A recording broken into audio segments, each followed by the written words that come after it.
Hello guys, welcome to Infinity Movie.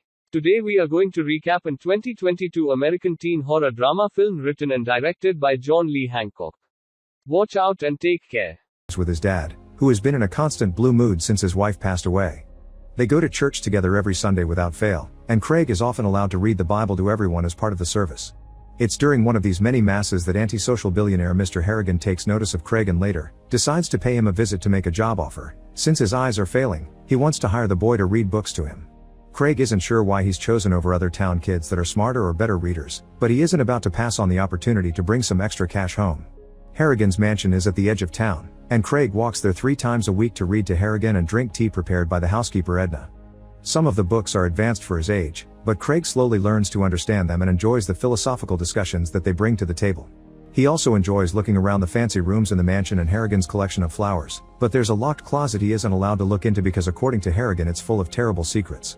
Sometimes Craig does odd jobs around the house too, like shoveling the snow from the porch, but when it comes to newspapers, Harrigan reads them himself to keep up with financial news.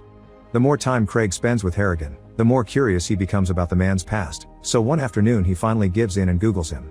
It turns out Harrigan used to be a businessman known for being ruthless and for his hostile takeovers, meaning he isn't well liked in general. He never got married or had any kids, and the few relatives he has don't get along with him either, meaning he lives a very lonely life. Since Craig has always felt guilty for his mother's death, he sympathizes with Harrigan more than he should. Now that Craig is working for him, Harrigan sends him a card with a lotto ticket for Valentine's, Thanksgiving, Christmas, and Craig's birthday, but he never wins anything. 5 years pass and while Craig becomes a teenager, his age has never stopped from still coming to Harrigan's house 3 times a week to read, only having missed one day when he got the flu. Although he was sick at that time, Craig still felt guilty since he suspects their time together is the high point in Harrigan's week. Because Harlow doesn't have a high school, Craig must take a bus to the closest city every day when his time to attend finally comes. It's quite a shock for a small-town kid like him to learn about cliques and social rules, especially since most of the locals have phones and he doesn't, but he still manages to make some friends. The most shocking part of his first day, however, is being approached by a bully called Kenny, who expects Craig to shine his shoes in the bathroom because that's the newbie's job.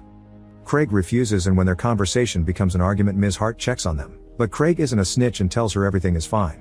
Unfortunately, Kenny doesn't see this as a good gesture and once the teacher is gone, he still promises Craig a bad time in the future. When Craig gets home after class he doesn't mention the incident to his dad and asks for a phone instead, but he's denied. The next time Craig goes to Harrigan's, he asks him if he ever encountered bullies or people that tried to take advantage of him at work in order to fish for advice. Harrigan explains he did, and he dealt with all of them harshly. A few months pass and when Christmas comes, Craig gets 2 wonderful gifts. His dad finally gets him a phone, and Harrigan's lotto ticket earns him $3,000. Craig's first call is to Harrigan in order to thank him for the gift, and Harrigan explains it's just a little something he does for every person he calls a friend. Having a phone allows Craig to sit with the popular kids and connect with a cute girl that he has a crush on. Getting new friends doesn't stop him from still going to Harrigan's and it prompts the old man to ask Craig why he keeps coming even if he can have a social life now. Thus Craig explains he doesn't come because of some sense of obligation. He genuinely enjoys his time in Harrigan's company, which makes Harrigan cry. After hearing such a sad question, Craig convinces his dad not to put all the lotto money in his college fund and uses part of it to buy a phone for Harrigan. At first the old man doesn't want it because he's afraid he would get addicted to it. This is why he doesn't have a TV or a radio either. But he quickly changes his mind when Craig shows him he can keep up with the stock market and the news in real time instead of having to wait for the next day's newspaper. From then on, during each visit, Craig would teach Harrigan new ways of using the phone before they jump into reading. This includes setting up his voicemail message and choosing a nickname, which is Pirate King because the newspapers used to call him that. Craig also asks Harrigan for his favorite song to put as his ringtone. As weeks pass, Harrigan becomes addicted to the phone and sometimes ignores Craig's reading, but fortunately it's easy to get him back on track. Craig begins worrying a bit when Harrigan starts needing an oxygen tank to sleep and wonders why Harrigan has chosen to live in such a small town away from more advanced care, prompting Harrigan to confess he wanted to live in a place where people don't ask things from him. In return, Craig explains he would love to move to the big city to become a screenwriter. Harrigan doesn't approve because there are always enemies getting in your way in that kind of business and makes Craig promise that if he ever goes down that career road, he'll dispatch any enemies with haste and without any guilt. Craig is impressed by the fact Harrigan can still hold himself with power even in this weakened state, but he also feels bad for Harrigan because he found a drawer full of lotto tickets, meaning he doesn't have many friends to send them to. A few days later, Craig comes to the mansion while Edna is having her day off and lets himself in after Harrigan takes too long to open the door. Sadly, it's not the phone that is distracting him but something worse. Harrigan has died on his chair with his phone in his hand. It's a very disturbing and upsetting image to find, and it hits Craig harder when he grabs the phone and discovers Harrigan had been about to call him. Crying, Craig calls his dad for help before honoring Harrigan's life with his favorite literary quote. An ambulance and the police come to take care of everything, and by the time Craig makes it home at night, he's so tired he didn't realize he brought Harrigan's phone with him as well. As a final goodbye to his best friend, Craig sends a text to Harrigan's phone saying he'll miss their afternoons together. The day of the funeral, not many people attend, but Craig still reads a passage from the Bible and puts Harrigan's phone inside the suit they've put on the body. Harrigan is buried near Craig's mother, who is visited weekly by his dad, but Craig himself only came once because it would be accepting she's gone forever. After the burial is over, Craig is given an envelope by the man in charge of Harrigan's finances with a letter from the old man explaining what he's left him in his will. While Harrigan didn't approve of Craig's career choice, he still wanted to support him, so he left him $800,000 in trust to cover college and any postgraduate work he may choose. The most shocking part is a PS saying Harrigan will miss their afternoons together too, as if replying to Craig's text message, and while Craig wants to blame it on a coincidence, he can't stop thinking about it. Later during a stormy night, he calls Harrigan's voicemail and leaves him a message thanking him for the gift but also admitting he would give it back if he could have his friend again because he misses him. The next morning, Craig wakes up to find the creepiest message on his phone. Somehow Harrigan has texted him back, although the reply is just a bunch of random letters. Freaking out at the idea they may have buried Harrigan alive, Craig asks his dad for help, but his dad explains this is probably a prankster that cloned the number.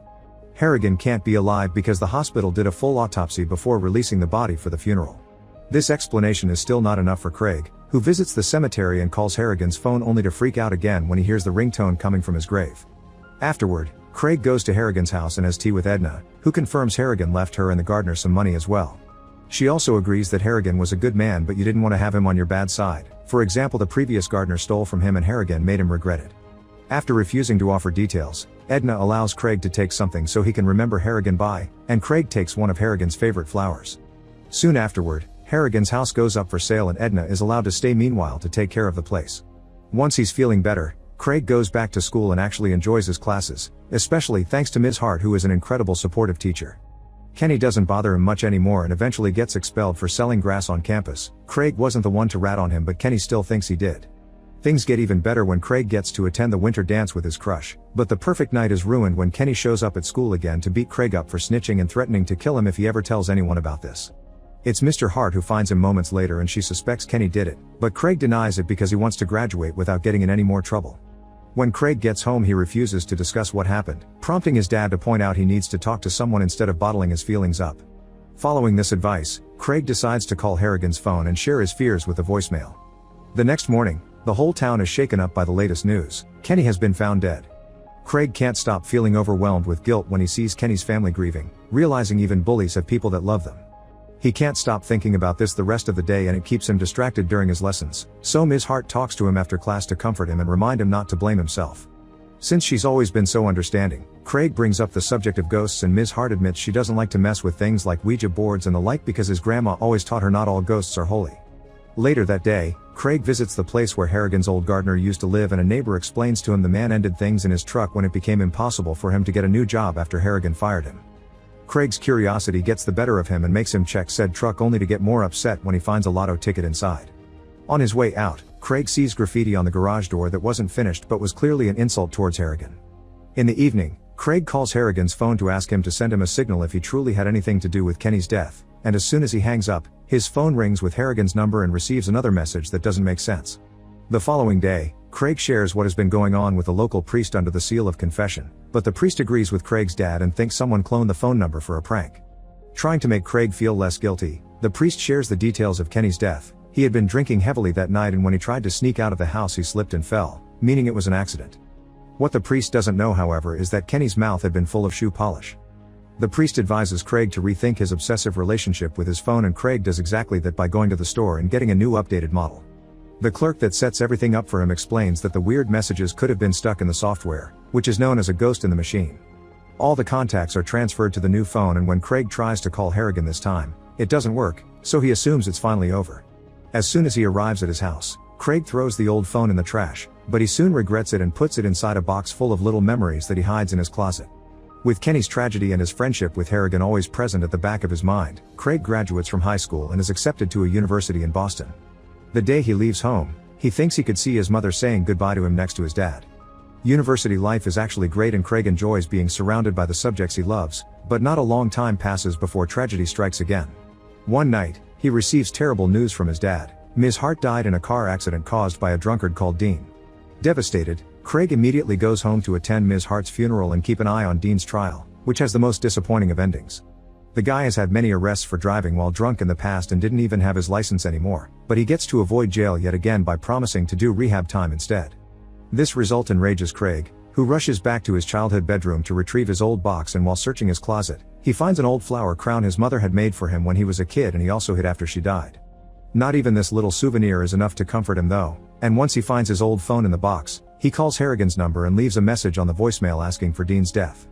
The call is made in a moment of blind fury, and after Craig calms down and goes back to his usual routine, he can't stop feeling guilty about what he did, constantly Googling Dean's name to be sure he's still fine. A few days later, Craig's fear becomes a reality when Dean's death appears in the newspaper, although the cause is still under investigation. Determined to find out the truth, Craig drives all the way to the rehab center and pretends to be a journalist to pay a nurse for some information. It's believed Dean did it to himself because he was found in the shower with half a bar of soap down his throat and shampoo had been found in the autopsy that pointed to him having swallowed it to make the passage of the soap easier. What makes the incident extra disturbing is the fact the soap was the same brand Ms. Hart used, and the note Dean left behind was a quote from Harrigan's favorite song. As soon as the nurse finishes giving the details, Craig returns to his car and has a total breakdown over the fact he's a murderer now.